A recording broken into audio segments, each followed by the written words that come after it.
All right, welcome to episode 236 of the Canadian Prepper Podcast, recorded April 21st, 2024. My name is Ian. I'm a homesteader on Vancouver Island who has no idea how OPSEC works. Eric and I are switching roles tonight. Nothing wrong with a little role playing now and then. So I believe that makes him the one that's airborne, and I guess I have to go to the freight convention this weekend. Or something like that. Well, it's about time the intern learned a little bit, eh? That's right.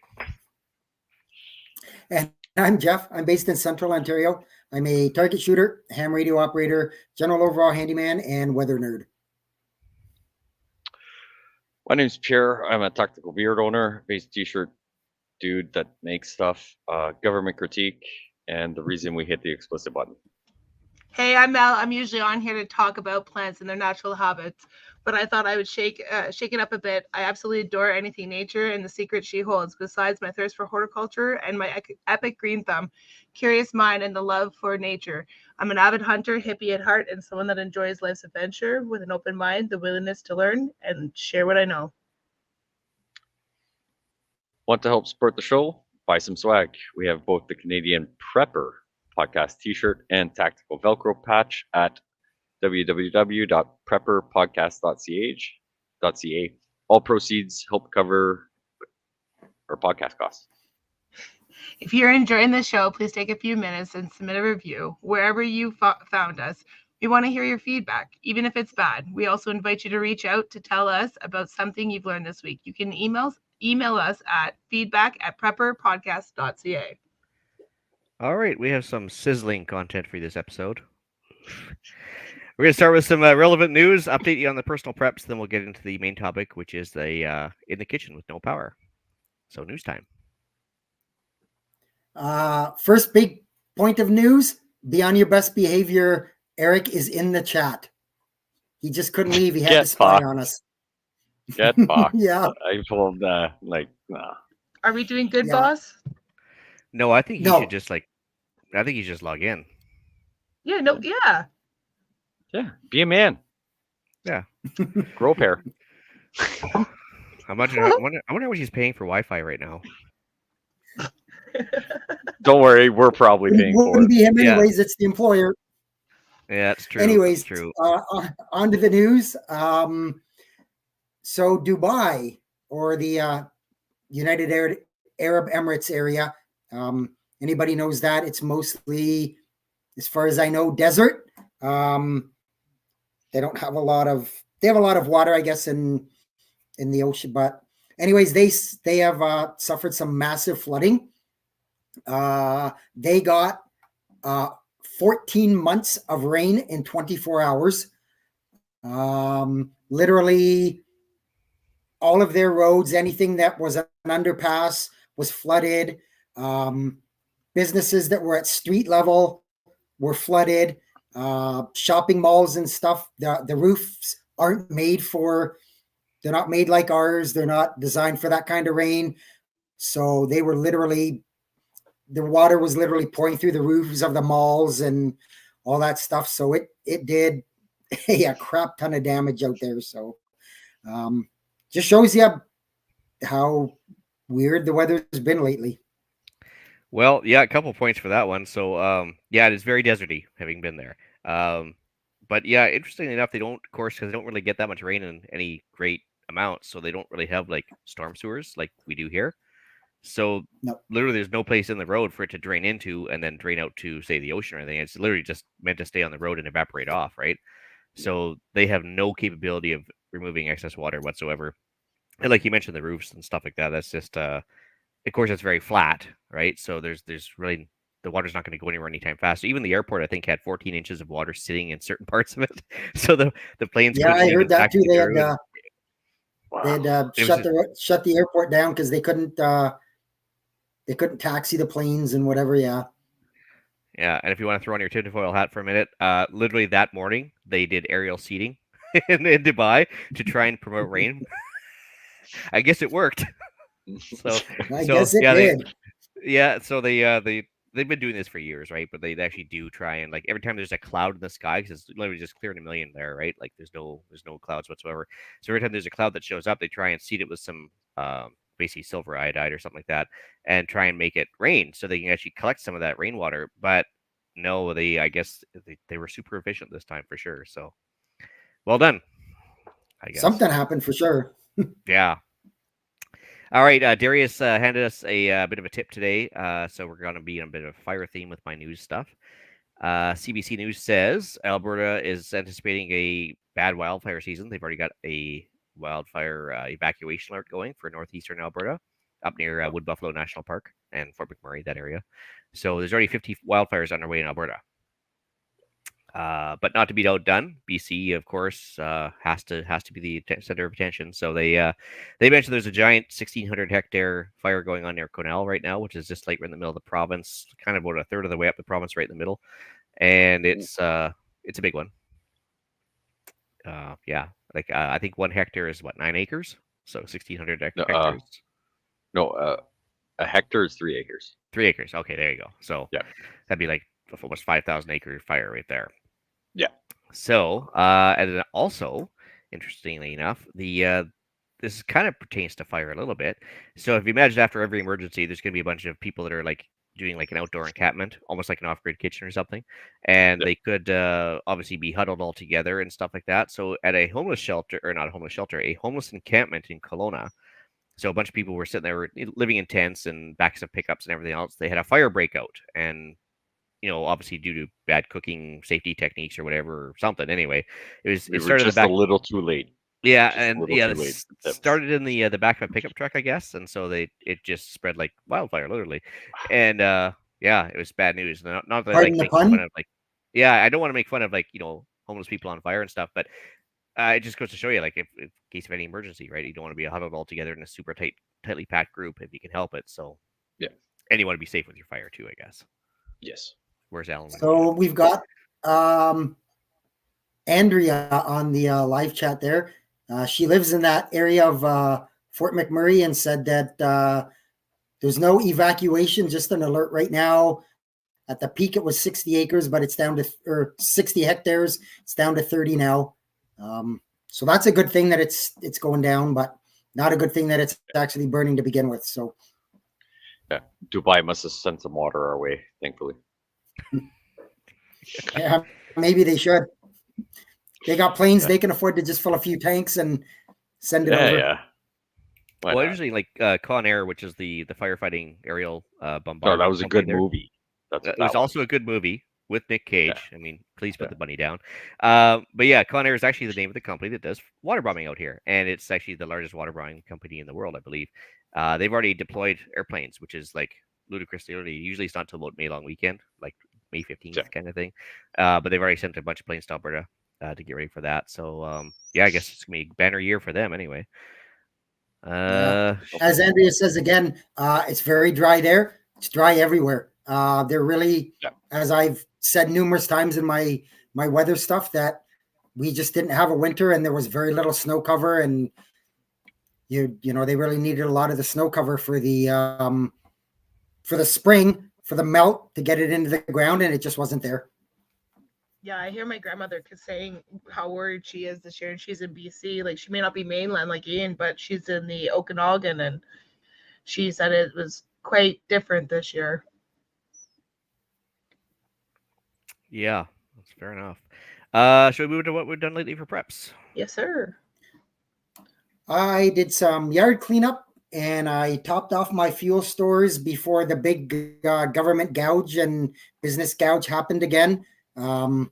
We had our gasoline here in Ontario go up 13 cents a liter in one day. So I'm not going to say it was the complete, it wasn't completely Justin Trudeau's fault, but I'm sure the carbon tax didn't help. And this claim that they had to raise it so much because they changed from winter gas to summer gas. But it's funny that when it goes from summer gas back to winter gas, they don't drop the price. No, but then they blame trouble in the Middle East because that's like a new thing. It never happened before. So they always blame trouble in the Middle East when they want to raise gas prices. But isn't it like summer all the time out there? Yeah, I know. It's just... Okay. 2 + 2 = 7. I got it. Exactly. Gunny, how you doing? Yeah. Pretty good. Can you all hear me okay? Yes, sir. No. You're just in time to tell us what you did for preps. I made it. Yeah. Nice. what did you do for preps? Well, I was out baiting for Mr. or Mrs. Bear, and I also got a little bit of trigger time in. Otherwise, it's been hands in wiring, and that's about it. I haven't had much time for else. How about everybody else? I think I just heard the tail end of somebody talking about theirs. Yeah, it was just Jeff. Not just Jeff. That was Jeff. Sorry. But yeah, Same difference. yeah. When does spring bear season start out there? I believe it's first weekend of May. Yeah. Ooh. It's normally pretty much the whole month of May. I think maybe into the first week of June. Yeah, because we usually go turkey hunting on your birthday, which is at the end of May. Yeah, I normally try and do a spring bear hunt on my birthday weekend or week, but not this year. But yeah, nice. Very nice. Mel, what about yourself? Oh boy, we haven't done too much. We're just getting everything ready because we're moving a couple of the sheds in our backyard next weekend. So we're just trying to get whatever still stuff in boxes that we have out of that and we want to start spray painting. So when our buddy comes with the tractor, we know where to pick up and drop off. And yeah, so we want to set up our outdoor kitchen and get all that done. And then after all that, it's where I'm going to start to shine and start doing my garden planning and prep. Joys of owning a brand new home, eh? Yep. Anything to add, Pierre? Well, the only thing I'm doing extra is I'm starting to find a few things to switch my bag that I normally keep in my work truck because I drive that one way more than my personal truck. Starting to do that transition from winter supplies to summer supplies. Probably don't need heavy duty socks, but maybe an extra pair of socks or two. Clothes, something to keep dry.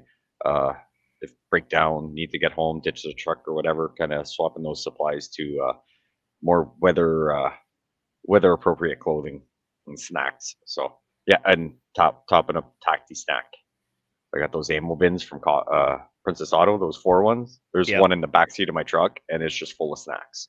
And now that the nice weather's, one of them's getting switched to Gatorades. And then yeah, I just have snack food in there in case eat the lunch, work late, eat a snack. I don't have to stop somewhere and pay retarded prices at fucking gas stations or somewhere. Just bring it in from time to time, top up the snacks, swap out what I don't eat, and there you go. I was doing the same thing when I was living out at Gavin's there. But I found Yep. after like a month in the heat, they would start to go off a little bit, even if it was like Yeah. Cliff Bars or whatever, and then the ammo cans. So I was having to change them out a little more often than I thought. But Yeah.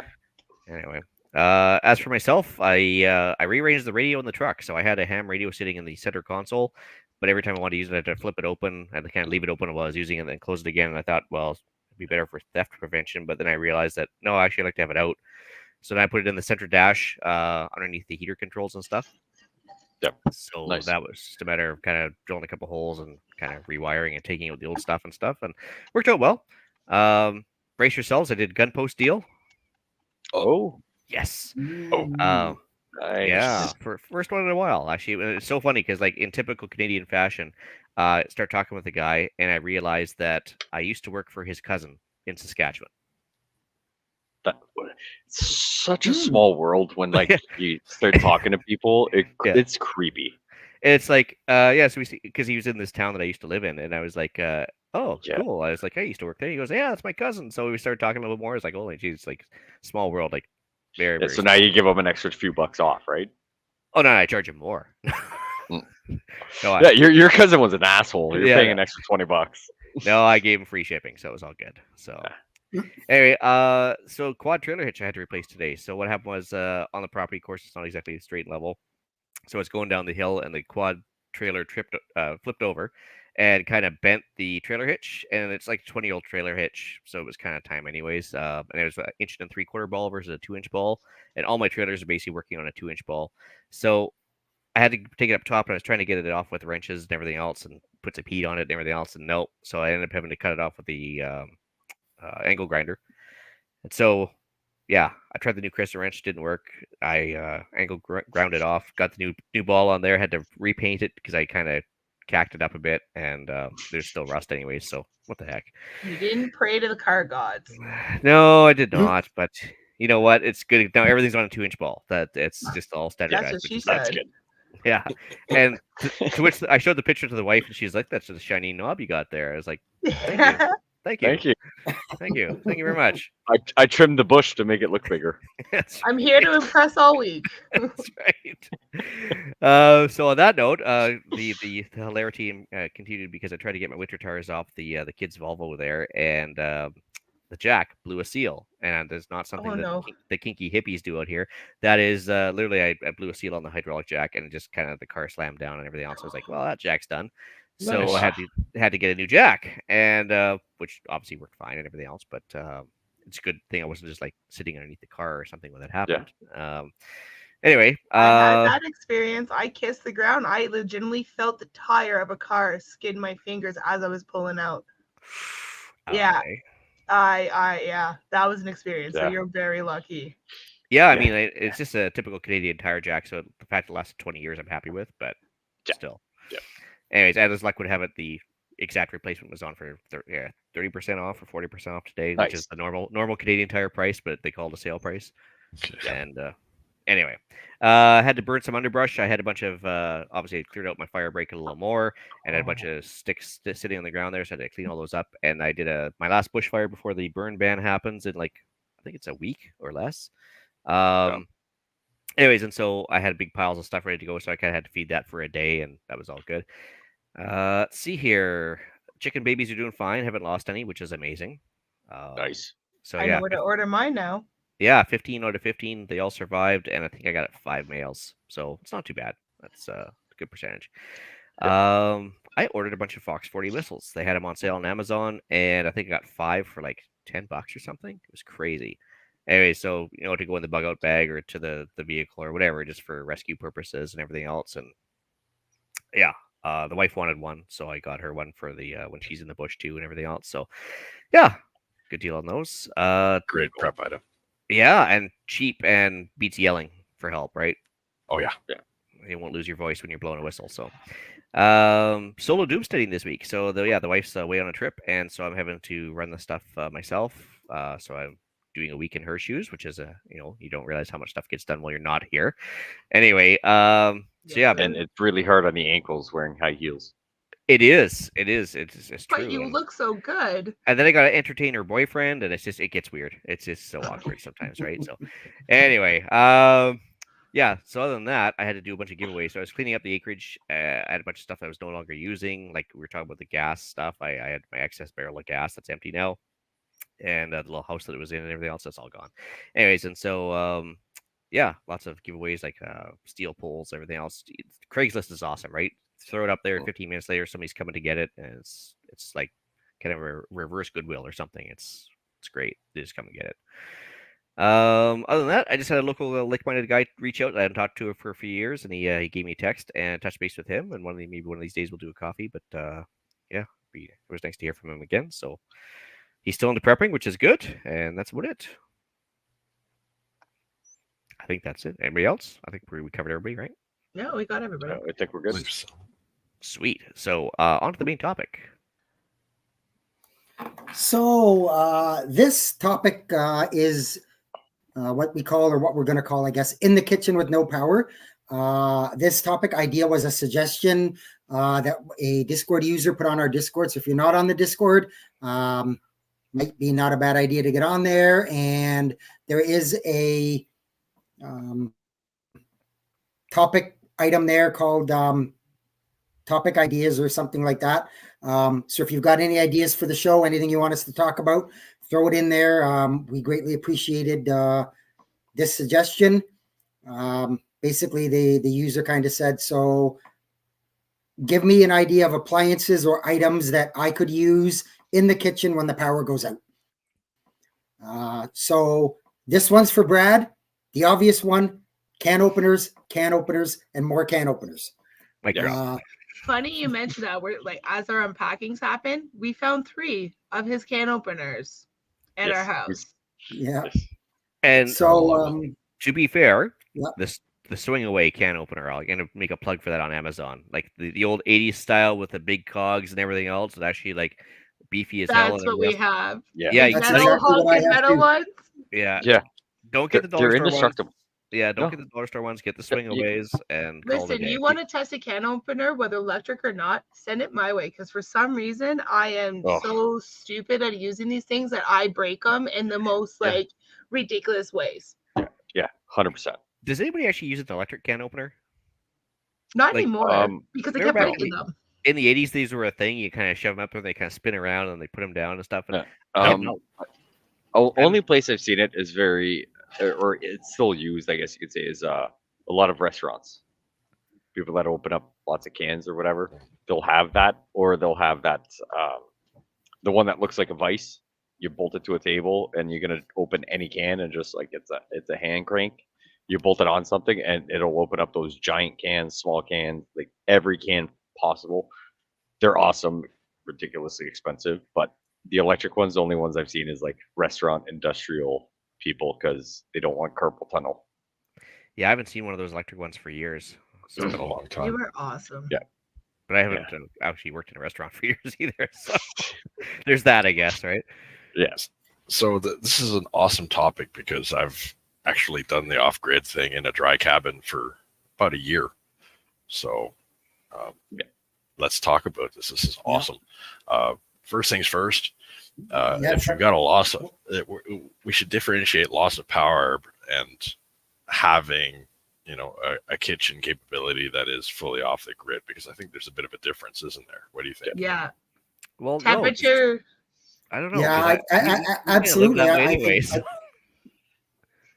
We're all there excited. is, and I, in a way, at least in my opinion, they are kind of a cross topic. If the power goes out, you're basically off grid anyway. So That's right. Any ideas that you have for off grid stuff is obviously going to be perfect and be useful in a grid down situation. So all right. Well, the first thing so what, is handling fresh food, I think, is your biggest thing when you've got no power. How to handle fresh food, whether that's meat, whether that's vegetables, whether that's fruit, all those things that have a very short shelf life, you've got to manage to the utmost. So find ways to store them in such a way that you don't have to worry about having a fridge to power it all up, and keep it climate controlled. Are you where you live, Claude, up north there? Is it all muskeg, or are you able to dig down for a root cellar? It's a very high water table, and it's a very fine clay. So my plan was to dig a fridge into the ground. And, you have one. I have one, although I have another use for that one. That's going to come a little closer to where we are. I was planning on putting an old freezer or fridge into the ground. And that would be a good year-round cool storage space. It's the same concept as like a cellar, like an underground cellar or bunker that you see them make, where they kind of make like the it almost looks like a hill, but they cover it with grass and stuff so that it keeps all the moisture and the cool in there. Not that you want the moisture, but you need the moisture to hold that cold to bring into the root cellar for you to be able to preserve stuff. It's that mass of the earth that retains, or rather that keeps its temperature and doesn't heat up as quickly as the outside. So that's one way. So that's why the root cellar was always a great technique. One thing I saw the Amish do up in my area is they build an ice house. But back in the day, they used to use paper and old clothing, whatever they found, and stuff the walls with that. Nowadays, they've embraced modern insulation. And so they'll just they'll make a little house, a little hut, and they'll make two walls. And then one of those walls is encased, or between two of those outside walls, you've got encased a whole pile of insulation. And then on the inner wall, they just stack that full of ice. And then in the winter time, they fill that with ice right up until there's still ice on the lake. They will go out onto the lake, and they will literally cut big blocks of ice out. And they will take this back onto shore, back to their little ice hut, and they'll stack that in there, and they will have cold food for the entire year. That's crazy. Yeah, so that's really low tech, right? Just a little hut with some foam insulation. Yep. So that's a really wicked prep. Sawdust was the old one. Yeah, hi there, Denny. Sawdust was an old school one as well. Yep. Now, obviously, if you're going to do the old sawdust and wood trick, that's really great. Mind your fire safety. Keep your And you need a lot of sawdust. sawdust, Yeah. You need Like, do you have to someone that has a compact? mill. Do you have to compact that sawdust down, or you just like kind of throw it in there like loose insulation? I would do it loose. The more compact it is, the less air you're trapping in between. And it's the air trapped in between. And then you'll all create those mold from the particles. moisture. Gotcha. Yeah. Okay. Yeah. So definitely loosely packed. You got to watch your water. If you don't have a good siding on that little hut to keep the moisture out, you're going to have problems with your insulation if you go with sawdust or something like that. Is that why That's a lot again- of their buildings were made out of wood versus putting the tin on the side for longevity? Yes. Okay. The idea was that things had to breathe.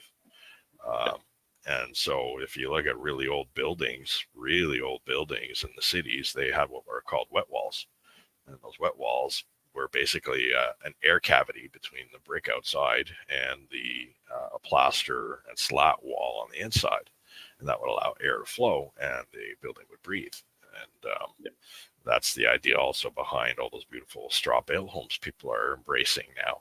And you've got a breathable wall, right? So you don't have to worry about putting in vapor barrier and all of this. It's just incredibly well insulated. So there's two different schools of thought with that, right? The moment you've got perfect insulation and vapor barrier, you've also got moisture problems potentially. Yeah. So that's another concern. And that's where the foam, again, negates all of that. With a big block of foam, there's no airflow, no moisture, right? No airflow, no oxygen either. So if you're running like a camp stove or whatever, then you got to worry about ventilation for that anyway. So you got to let it breathe somehow, one way or the other, right? Yeah. So that's the difference between like your breathing, your living space where you are and where you're going to store food. Storing food off the grid, you've either got to go into the mass or build mass around. Right. If you've got a side hill in your property, you've got a great opportunity. Yeah, there, you got it made. Right? You got it. So does that mean, because you've seen our basement, so does that mean our basement, I can technically store my canned goods as long as I control the moisture in there? Yes. Huh. Yes. As long as you never get it to freezing temperature. Yes. So freezing temps are no bueno for your canned goods, obviously, but also that moisture, as we know, it's going to rust those cans. It will unlock the seal. Shelf life. Yeah. So generally, having caches up front is a great thing. Yeah, go ahead. Yeah, I was gonna say generally once you get down about 15 feet too, the temperature should be whatever the average temperature is for your area. So if your average temperature year long is like +2 or +4 or whatever, if you live up north, it should maintain that year round if you go down about 15 feet. Yes. Is that like the sweet spot? Is like 15 feet? It's kind of what geothermal works on, right? So like geothermal basically works on a cooling and heating system because it moderates it based on the average temperature, and that's usually. But if you go any deeper, you start to warm up again because the Earth's mantle type of thing. Fair enough. If you go down a fair amount, right around the 15-foot mark, it seems to be the average temperature year round what you're living in. So it really depends on substructure and what you have underneath your property, right? If you're on bedrock all the way down, well, that's a whole other ball of wax, a whole different thing. So now that if we get food cold, because like these are really amazing ideas, like we would have to step into thinking about preserving like the vegetables and then preserving the herbs or even creating herbs by drying them out, right? So that's where I don't know what they're called. I've seen them where they're the outdoor dehydrators where they use the glass panels. Yes. So that'd be another way. But then how would you, like, I know the salt treatment because that's what we've been taught, or black pepper for meat. But is there any other way that you may know of, Claude, specifically? I mean, I'm not trying to put out anybody else, but how to store your meat? Many smoke. Smoke is the age-old way. Smoke. If a lot of certain kinds of wood, isn't there? Because there's some woods that are poisonous when it happens. Because I know that with saunas. Yes, almost any wood except for a few. Your hardwoods generally are better for smoking. Your aromatic woods will generally produce really, really rich smoke, but a hardwood smoke is generally best. And the thing about smoke is that it has antibacterial properties. So even if you don't have soap, right? If you've got no power, you don't have soap, you don't have running water. Let's say you have an electric pump and that fails because you have no power. Smoke will keep you clean. So do you prefer the smell of armpits or do you prefer the smell of smoke? I know prefer white the smell of sage does smoke. the same thing, and it has Depends. What antibacterial. does she look like? Well, like I said, I know white sage has the same antibacterial, antifungal Yes. properties too. So I can Yes. understand and comprehend that trees would too. That's pretty cool. So if you apply the smoke thing to the traditional medicines, you're adding an extra little to your recipe there. Yeah. So that's the important thing. Smoke is the best way to preserve for long term. There's also the old school way, which was to make pemmican, and that was taught us by the First Nations. And that's basically a technique where you dry your meat out, and once it's in that dry state, you macerate it until it's into a powder, and then you mix it with fat, usually bear fat of some kind, because that's your nice, highly available animal fat around. And you will usually put in some sort of berries that are dried, like juniper berries is one of the biggest ones you'll find. Sometimes blueberries, right? Just to make it a bit appetizing, because it's just meat and fat after a while, right? So that's basically what pemmican is. And that could last you for years in a bag, properly stored. So Nice. The old folks had all kinds of food preservation methods so that we could end up not being in a jam. But we got some modern tricks that work really well. When you do have power, if you've got power, you can run a dehydrator, and that allows you to preserve an incredible amount of food quickly. And Yes. I was gifted with some vegetables a couple of years ago, and I made a stew out of all these peppers and dried onions and dried veg. And you know what? It was like having a burst of fresh food right there in the middle of the winter time. I was making stew on my hot stove, my wood stove. It was a great Did you experience. try dehydrated carrots? I believe there was carrots in there. Yeah, but did you eat one just dehydrated as a dried up little weird flake? No, I have not tried that. Buddy, like Are they sweet? They- I would think. they are so sweet. Like a Delicious. decent size mason jar, not like the crazy big ones, but like we got dehydrators, and hey, Costco's got 10-pound bags of potatoes, so we filled the thing up. And I want to Carrots. say I put carrots. Yeah, I put 3 pounds of potatoes and only filled up half a mason jar, and they are sweet chips. They are delicious. Like those need to be snacks. All right. Yeah. Okay. All Well, right. he did mention camp stove, so that's another one too. Like if you do have the gracious in your house to still have a stove in your house, you can utilize that when the power goes out, and it's a good source of heat. So It that would- was my next thought, actually, Yeah. was heat sources. So let's talk about stoves in the house, because I remember an experience. Some of you here on the panel might be a bit young to remember this, but there was this ice storm in 1998 in the Ottawa area. I was in 3rd grade. I remember it. Okay. Well, there's some people across the river from us. One fella, I think, died. I don't know if it was him or his family, but pretty tragic. What did they do? They grabbed the barbecue and they brought it inside. Bad idea, right? Propane needs airflow, people, right? Propane heat makes carbon monoxide. Oh, I'm hearing somebody talking about carbon monoxide alarms.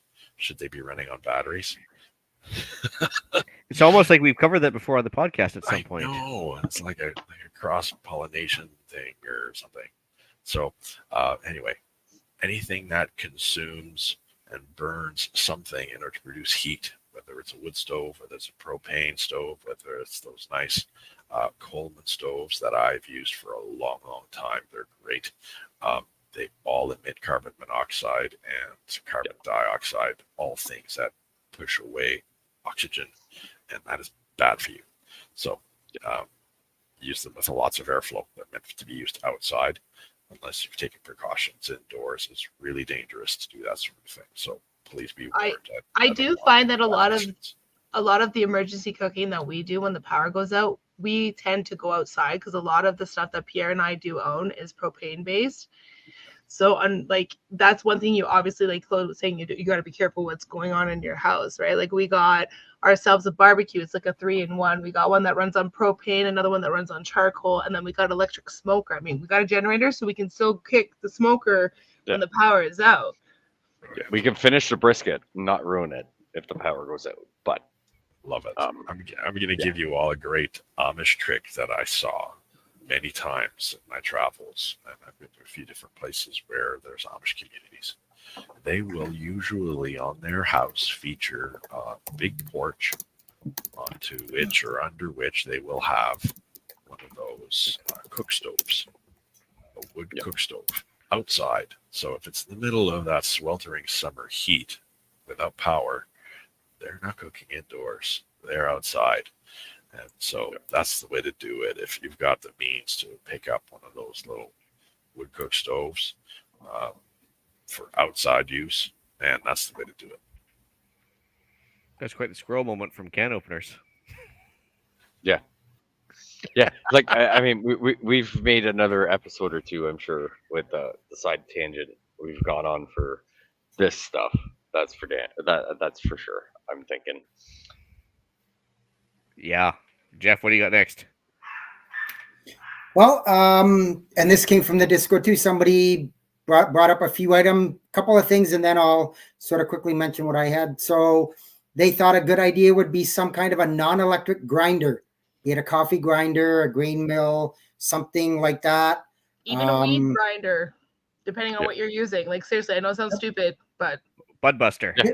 Yes, sir. Yeah, exactly. Just something that you can use by hand, maybe port and pestle or pestle, whatever it's called. Mortar and pestle, absolutely. Yeah. No, just get the slap chop. You're gonna love my nuts. That's actually not a bad idea when you think about it. Like honestly. No, like I wouldn't put it as like my basic prep, but I'm like, if it comes cheap enough at a store, like grab something. You can dice up a lot of stuff. Maybe not coffee grounds, but like, yeah. I mean, you see it at Goodwill all the time. It's maybe it's worth like a Goodwill $1 purchase to give it a try. Yeah, 100%. Right. But definitely embrace the use of hand tools. Know how to use a proper kitchen knife. A lot of people are helpless without a food processor. Many times I'll use a kitchen knife because it's less cleaning work. And you know what? If you're in a power down situation, you don't want to use a lot of water or supplies for cleaning. So just grab that knife and become familiar with it. There are ways to handle it. If you're not sure how, I'm sure there's a video out there on how to handle a kitchen knife and not hurt yourself, right? I'll show you. Maybe I'll do a video on that, how to handle a kitchen knife and not hurt yourself. Always cut towards yourself, right? Just to limit the amount of other people that get hurt or something. No, just let them figure it out. Natural selection will take its course. Yeah. Well, that's the thing about power down, right? Natural selection does run its course. How will you handle your kitchen, right? Cleanliness is a big deal when you don't have power as well. And here's another I just thought of right now. Light. Have you ever cooked without light? Yes. This is something you haven't done. Try putting on a headlamp and cook without light. And try running 2 or 3 things at the same time with just a headlamp. Try cooking in the dark without having your headlight on, and then you lose power at the place you're working. And there's no emergency light. Denny brings up a good thing here. I know he mentions like have a slap chop, mortar and pestle, a lot of stuff, but he mentions the cast iron and Dutch oven. I've been trying to convert all our cooking stuff to cast iron. 1, because I don't like that Tefal stuff, but 2, cast iron can be used on so many surfaces. Yep. It's unbelievable. And I have fallen in love with my Dutch oven too. It's one of the best investments you can have. I feel great about having purchased all of the stuff I've got in terms of cast iron. You don't have to worry about temperature regulated. Is the flame too close? I can throw my cast iron on the barbecue, whether it's propane, whether it's charcoal, whether it's whatever. Other substances for cooking things are not available. Cast iron is the way to go. You can figure out how to clean it and prep it at a later date. If need be, you're out of power for a few days, you can get a few meals through. Definitely good. In the show notes, I see that Jeff has this Kelly kettle. What is that? Actually, that wasn't me, but sorry, I thought it if was. if I'm getting the idea from, it was I think it was Ian's, but anyways, either way, it doesn't matter. If I'm not mistaken, I believe it's just one of those smaller.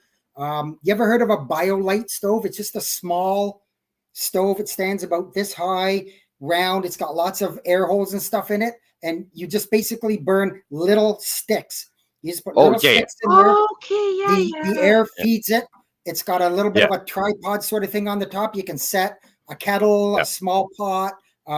So that's kind of what those things are. The Kelly kettle is that smaller, type of, cool. I guess, coffee kettle, whatever you want to call it, for a BioLite stove. That's cool, because Okay. like the BioLite, actually, I thought you guys were talking about the company BioLite, because we have a smokeless fire pit with a cooktop that also, when the heat goes, it charges the battery to allow the fan to continue, and you can also charge your phone or whatever I don't think you can do a laptop, Yeah, but you can charge your phone on that's it. exactly what I'm talking about. And you can cook on top of it. Yep. Yeah, Yeah, ours, like, yeah. we've used it once, and we did one of those, Yeah. like, I think 4-hour burning logs. It burned really well, and there was no smoke at all. Yeah. And like it was quite warm, and like you could hear the fan. The fan is not noisy, but you do hear a sound. And did we try to charge something? I don't think so, eh? No, I don't think so, because we had power and we just wanted a fire in the backyard. We were like, we bought this thing, we might as well use it. So I don't think we tried to use the charger, but yeah, use it. That little the stove biomass. thing, I know what you're talking about. That little stove thing, I've had my eyes on, ask Pierre, for like the last 3 years, because I think it's such a cool concept, especially when you get the kit. Because doesn't it come with like a kettle, a pot? So there's a bunch of stuff. You can buy the whole kit. Yep, you can just buy the stove itself, or you can buy a complete kit. You guys talking BioLites, or what are you guys talking about there? Yeah, the BioLite. Yeah, we have the fireplace one, but I've always wanted to get the little stove thing too. Yeah, I got the little stove one for the tabletop. Basically, the nice thing is you can pre-charge it before you leave or before the power goes out. And so when you run the fire, it actually recharges it, but also it like has USB ports and everything else, so it's actually pretty cool that way. See, I knew the fire recharge, but I didn't know you can pre-charge it. Yeah, because it's got a storable battery, right? So it's got that's obviously well insulated from the fire container, but so it's kind of cool. So you've already got like a little mini storage of power, but then you can maintain it as well. So how long does the battery charge on your little? Oh, sorry, Jeff, go ahead. No, I was just going to say, on the continuation of cooking, that was going to be my next thing. Is you can have all the food you want, but if you don't have a way to cook it or heat it, you're eating it raw, you're eating it cold. So I'm just going to throw out a few options for people, and then I'll let everybody else go. Wood stoves are great if you have it. Agreed. Big enough to put a pot on, or a pan or something like that. Now, is there certain stoves that you can and cannot cook on? Because sometimes when I see stoves, I see areas that you can't. Like, they're legitimately made. You know how it has the cutout for the pot or whatever that you can lift up and put the wood in and whatever. And sometimes they have even like a grill or an element type of look to them. Because I know our standalone cast one has that. But like I've gone into other houses where it's just like a simple whatever the metal is made out of, and it's just like a roof on a house type thing. Yep. You can go ahead and use that. There's nothing wrong with that. That's what my stove is. It just has it does have a decorative top on it, but it's got a big grate flat spot. I could just stick the decorative top on it and set it right on the metal. It won't matter. Okay. Yep. So you can use that if you have it. Barbecue, obviously. Now, I understand there's probably not a lot, but people listening, they're in a condo, they're in an apartment, they can't have a wood stove. A lot of places now you can't have barbecues. So I'm just going to throw this hint out. I'll put a link, or somebody can put a link in the show notes because I'm not logged in, if you wouldn't mind. And basically all it is it's a small butane powered burner. It's a single burner. You can buy them at Canadian Tire for $20.99 right now, and all you need is a can of butane. The cans are on sale at Canadian Tire again right now. 3 cans for $7.99. That's a Just good deal. Set that on your counter, and away you go. You've got a flame. You can cook. You can heat water. You can do whatever with it. It's cheap. It's portable. because you've got to have a way to cook. And the other thing, the last thing I'll touch on, and I was going to say, if you're in a rural area and you can cook outside, nothing wrong with having a fire. Even if there's fire bans on, most of the time, there's an exemption if you have the fire for the sole purpose of cooking. You have to be able to prove you're cooking. And if the fire department shows up, a wiener on a stick doesn't count. But if you're kind of doing proper cooking, you don't, in a lot of places they even say you need a permit for a bonfire. No permit required if you're food cooking. So yeah. And in all honesty, like your flame shouldn't be that high when you're cooking on a fire anyways, because you're really looking for the heat for the coals, aren't you? Like if I understand my stuff correctly. Exactly. I'm still learning fire cooking myself. Coals are way hotter than exactly flames. Right. You don't want this huge flame. You want those coals. It's no different from a barbecue. You light the barbecue. No different than cooking with charcoal. Fair enough. Like charcoal, yep, and you get the heat. That glow. Yeah, you get that glow. Same flame, thing. As sometime depending on how things are, the one thing you need is clean water, and at some point you may need to boil that water. So use your outside fire and boil the water, because the last thing you want to do is be getting yourself sick. I know you were talking about the butane stuff. Isn't there like a jelly in a jar or something like that? Yes. I think isn't that what the what are those called? You want one? That's another product that's out there. Those are chafing dishes. Normally they're chafing dishes. So I got a Christmas present a few years ago from Mel, and it's a little folding like personal cooker. It folds very thin. It comes in a little, like it kind of follows the concept of the Kelly kettle that you have. Yeah, it's if I was to walk around with this little case, people would question my sexuality. But it comes in a little thing. You fold it out. It's got a tray, but you can either put woods and sticks in it to burn, and it's got a spot for like ashes to fall down, and a cleaning tray, or they're called chafing dishes. So a lot of anybody that's probably been to a wedding or something, they've got those bins that are full of just warm food, like it's pre-cooked, and then this just does. So there's a small canister, and it's got gel in it. You can buy liquid ones. I strongly recommend buy the gel ones. You can throw them in your bag, whatever. And yeah, it's a gel. You light it up with a lighter, rub two sticks together, whatever it is, and you can get flame. You can at least cook something. And to put them out, you just literally put the lid back on top of it, and it kind of like stokes out the oxygen. They are dirt cheap in comparison to many things. You can have them in your house. You can buy cases of them if you go to the right store. I know you can buy them at, I think they're called, it's National Grocer out here, or it might be called something else, but you can order them on Amazon, whatever. It's pretty much Vaseline that's flammable is what it is in this thing. And they'll have like a 3-4 hour runtime. I've baited for bear and had like molasses and brown sugar mixed in it and set this thing up. And I mean like 4 or 5 hours runtime, and it was boiling in the can I had in there. They pump out a lot of heat. So that is also another alternative to the propane one, or the butane one. Sorry, you were talking about, Jeff. I know it has a specific name and I just can't remember, but yeah, 100%. That's another option. Like I know with go ahead, Claude. For people on the go, if you want something small that's packable, there's the MSR Pocket Rocket 2. It'll take a beating and it'll go a long, long time. Mine's been through multiple cans of isobutane. Isobutane's highly portable. It doesn't make much of a stink. It's a small amount. It's safe to carry. Definitely highly endorse that product. I'm not being paid by them. It's just stood by me a long time. So yeah, good product. Yeah. Like I know Pierre and I are really well set up with like our off grid. Like if the power goes out tomorrow, I wish Brad was on because he could fend for this. Honestly, it's no big deal. Claude was there at the wedding. I've seen the setup. People off right? grid. Well, the only thing you didn't see is our outdoor oven. So, like, I mean, we're very lucky. Yeah. So when you walk out, we could serve you a 5-course meal, no problem. come on over, Yeah. we got you, because we've just invested in that, because we would rather cook outside, kind of like back in like, you know, the 1800s where they had the outdoor kitchens and all that stuff, versus cooking inside, because I mean, why not? I like the way you put it. It's in it, and so let's it's sort of a little pause here, but it comes back to the point. Investing in prepping is really investing in yourself.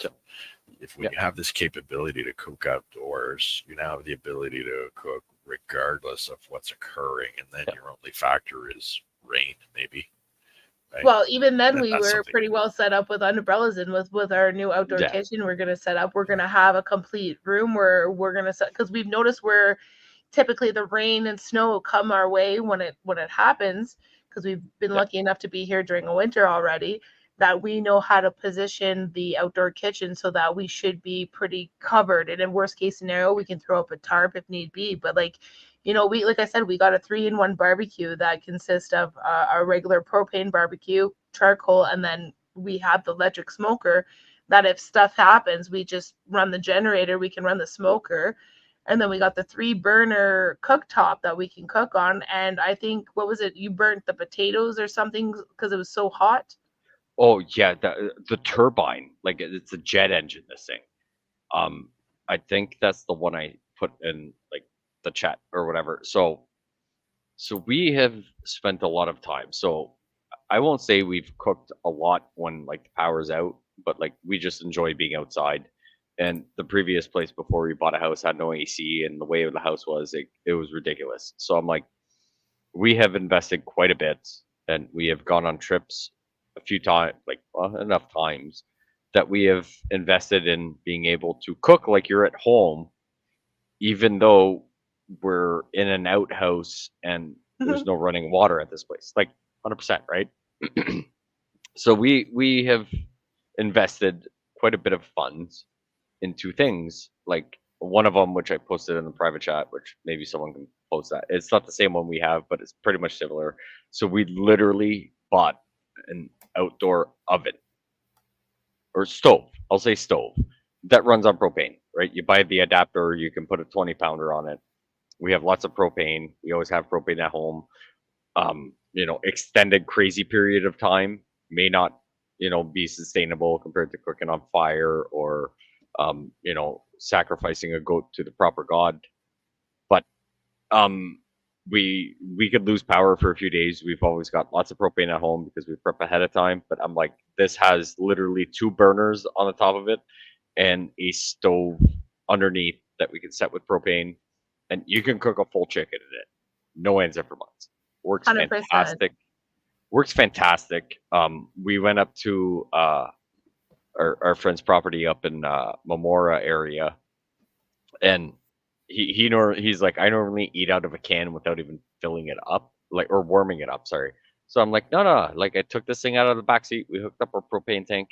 We cooked 7 minutes. spaghetti.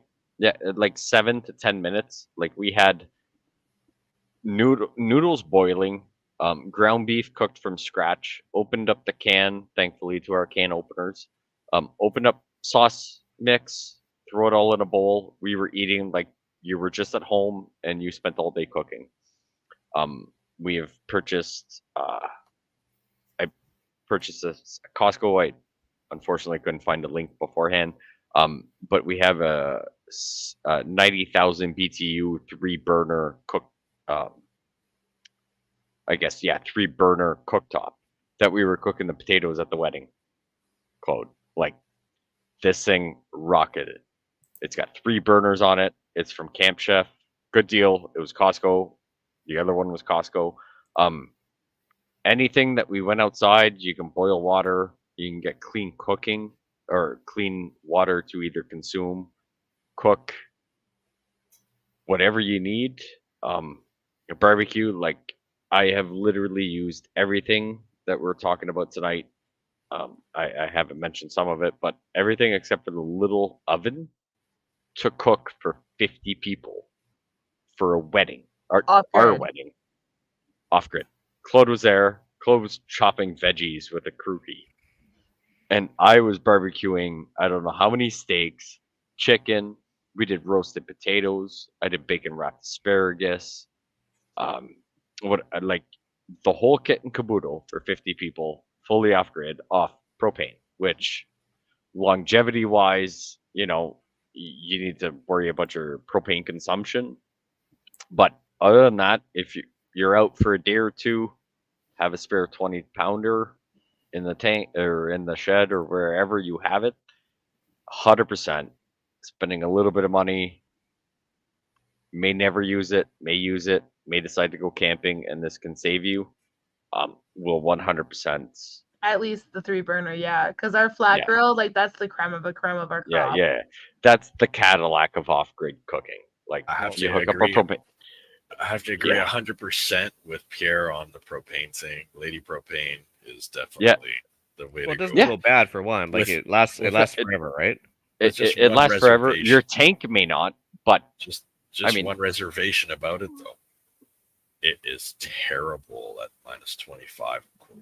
yes, it is brutal. It To Then get don't something live in a going. place that goes down to minus 25. It's And Okay, and well, the not other all thing- of us are lush enough. And so if And I was some going to of say the other us, thing you've got to be careful of. Like I mentioned, is depends where you live. Some That's places, Yeah, you know, 100%. if you're in an apartment, you can't have Yeah. propane a lot of I'm not- times and yep. whatever. So I mean, Pat the bunker made up a great point. Don't stick with just one option, yes, Yeah. No. right? For sure. You've That's- got to have more Propane, than one way butane. to do it. So And that's our downfall, unfortunately, is that, like I said, all of our things run off of propane, right? Like even our But- 36-inch flat grill, it has 2 air dryers. I mean, you can get crispy potatoes, Fryers. one like fryers, sorry, Air that you can get, fryers. and then one warmer, right? So as Yep. much as, like Jeff was saying, like as much as this is all fun and dandy, and they're like, holy crap, these are cool things. This is why we're learning how to cook on fire, because at the end of the damn day, that's all Fire. we're really gonna have. if you want a Yep, fire. poor man's griddle on a wood fire, all you need is a large flat stone, and you build a Yep. platform of A stones. good for flat that stone that's semi-sort of large clean. flat stone, yeah, fairly clean, right? Soak it with water, but remember, fire cleans everything. Fire purifies all. You So got to if be have careful to- what kind of rock you use, though, because they can explode. Oh, definitely, right? You well, wanna- if they're wet and impregnated, yeah, for sure. yeah, definitely. You don't use stones that have been in a river stream or in a stream at all. Try to use a dry stone. However, but- I did see a process that they were purifying water with heating up stones. I don't know. I didn't look too much further into that, but I don't know if it's some sort of certain stones or whatnot. But I mean, if you got nothing else to boil, I mean, if you got to like carve your own bowl or whatever and you're thirsty, careful it doesn't set your bowl on fire when it all evaporates. But I mean, like, it's cool to see different outside the box thinking on some things. Before it gets to that, though, too, I mean, keep in mind that, like, I don't think people even realize how long propane does last. You know what I mean? Like, so we got the 200-pounder set up for our kitchen grid, our stovetop here, which is all propane and stuff. So obviously no city gas or anything where we are. And we thought, well, that might last us 6 months or whatever for to fill them up and stuff. We have yet, after about a year and a half now, we haven't gone through the first 100 pounds yet. So Yep.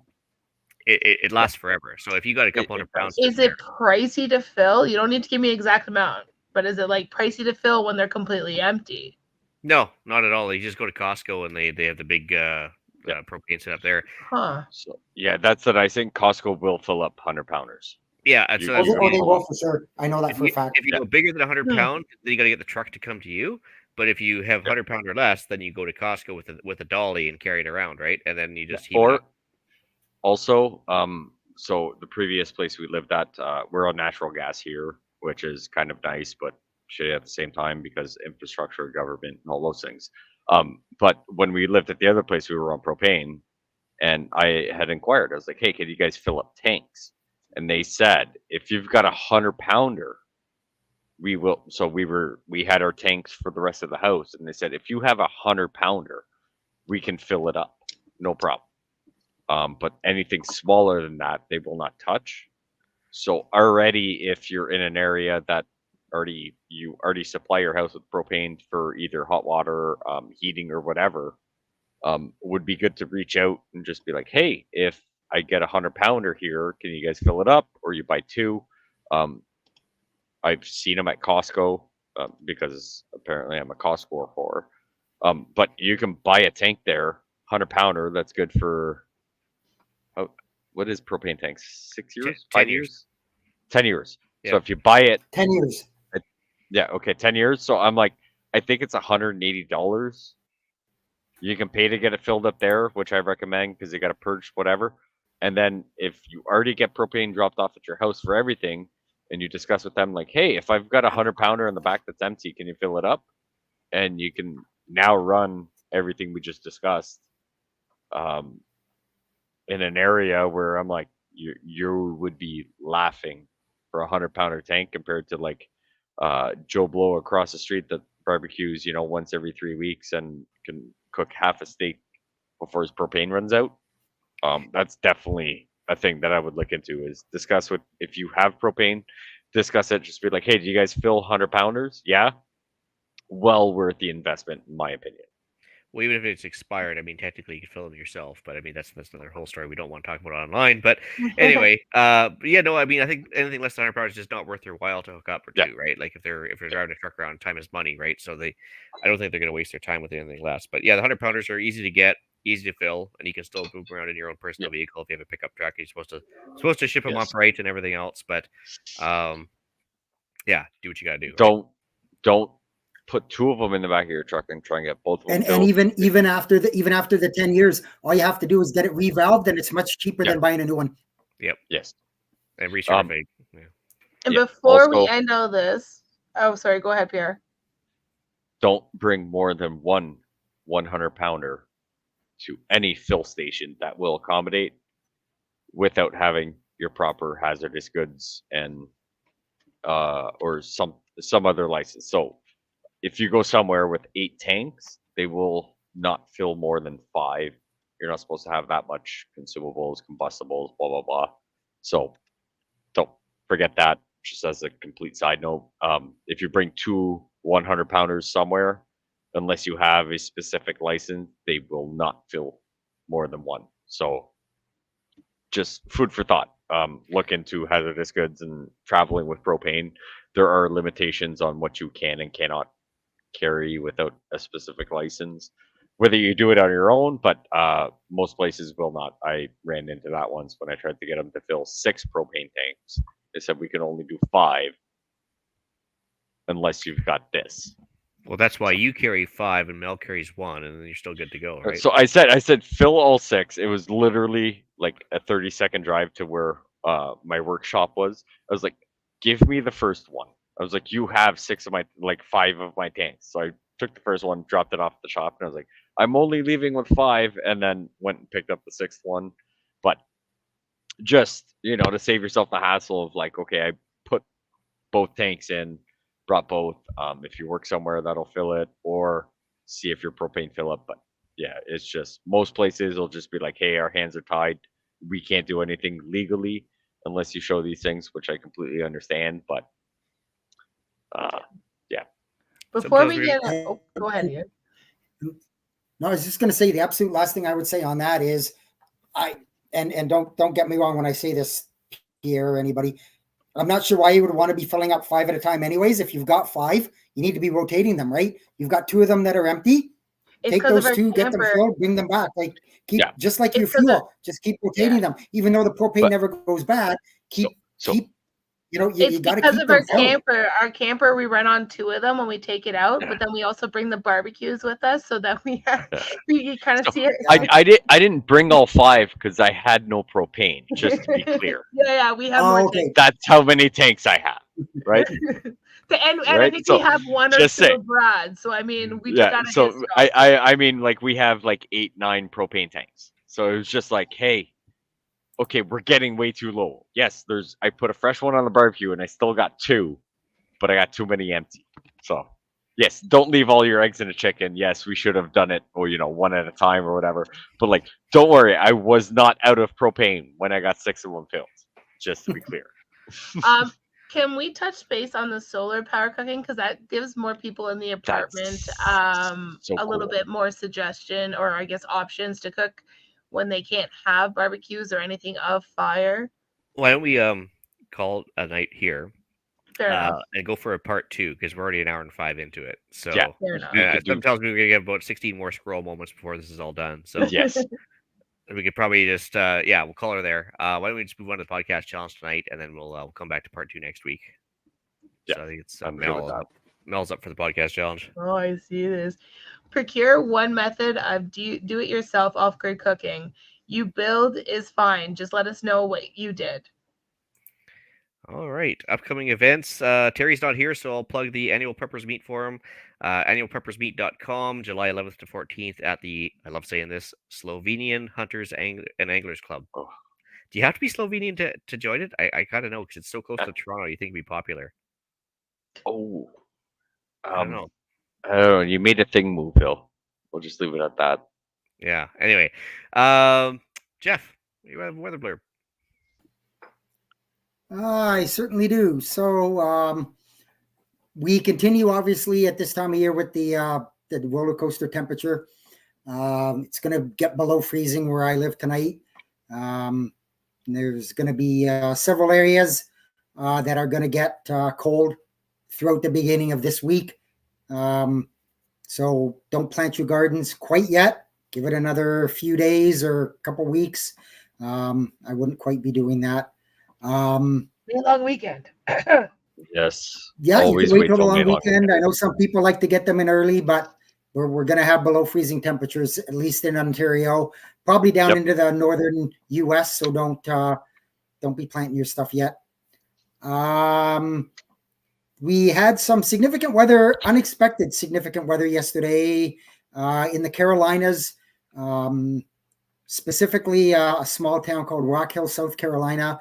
They actually had a small tornado. There were other places that got golf ball size hail. These were areas that were only in a 1 out of 5 on the rating scale for severe weather. So this caught a lot of people off guard, including me. I didn't see it coming. I knew there were going to be storms. I didn't see it coming to this level. So just because you're in a low risk area doesn't mean you're going to get anything. Tuesday and into moving through the week, things are going to pick up in activity, especially in the States, but some of it will move into Ontario. We're going to see activity through the Ohio Valley and a bit into Southern Ontario, with the tail of it dropping down into North Texas.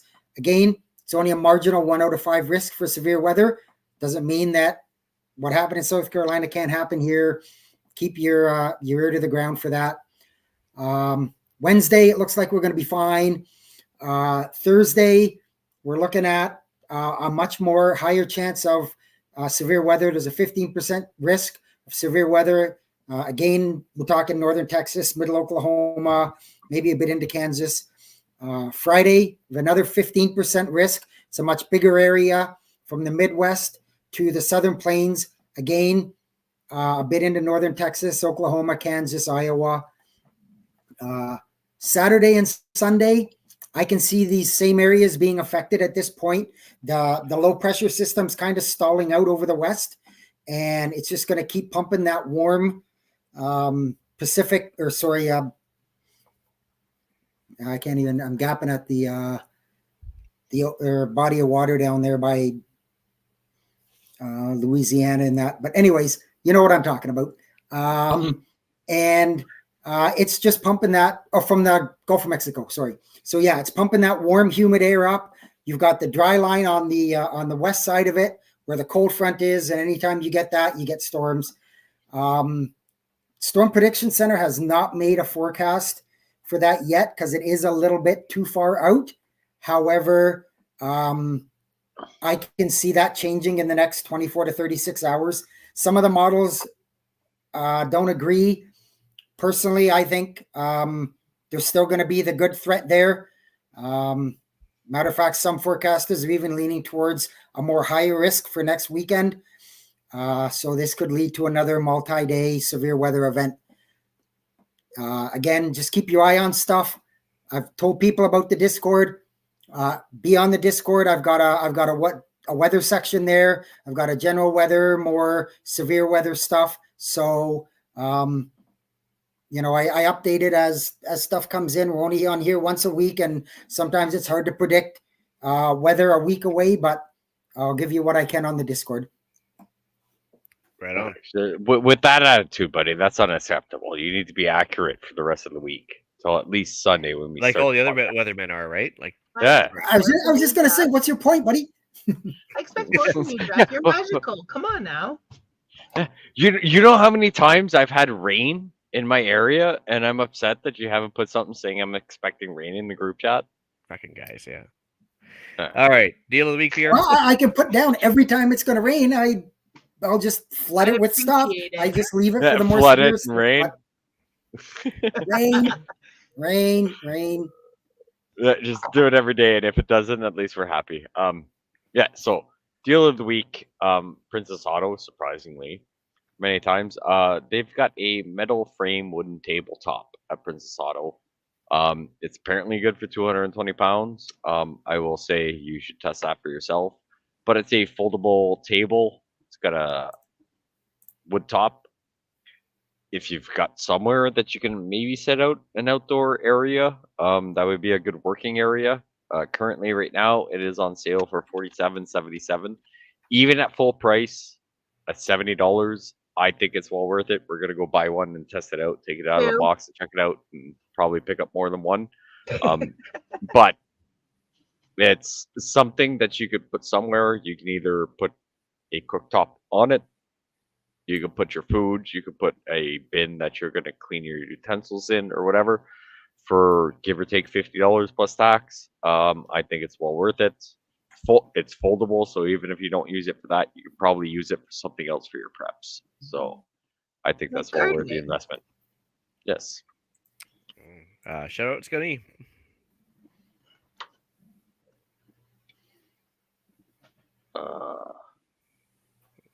I got none on this one.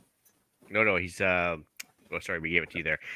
Two new patrons. We got John and David, both at the 750 level, I believe, for the podcast. Much appreciated. Welcome to the cult. Yeah. Email. We got an email from Rob, and he asks, "How do we deal with zombies?" So there's a Yahoo article, Yahoo News, I guess. Chronic wasting disease deaths. There's 2 hunters that basically ate contaminated deer meat that had CWD or Ooh. chronic wasting disease in it.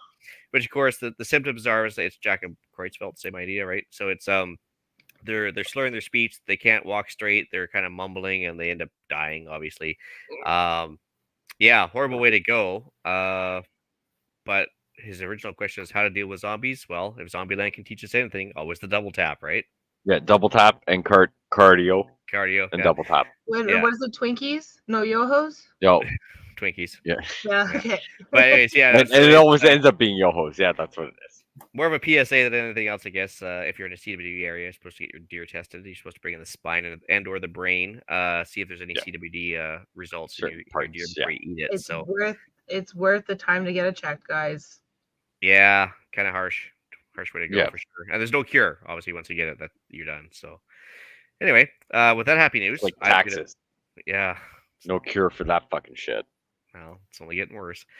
And that's tomorrow, though. We'll talk about that. I'm going to bring tonight's episode, 236 of the Canadian Prepper Podcast, to an end. You can find the audio podcast on iTunes, Spotify, or your favorite podcast app. Please submit a review. And we do record these shows live on Facebook and YouTube. If you want an early peek at the shows, please subscribe to the YouTube channel, Canadian Prepper Podcast, and click the notifications tab. That gives you an alert when we're going live. Anybody wants to reach out to me, it's feedback@prepperpodcast.ca. Or I'm frequently on the Discord, as I've mentioned more than once.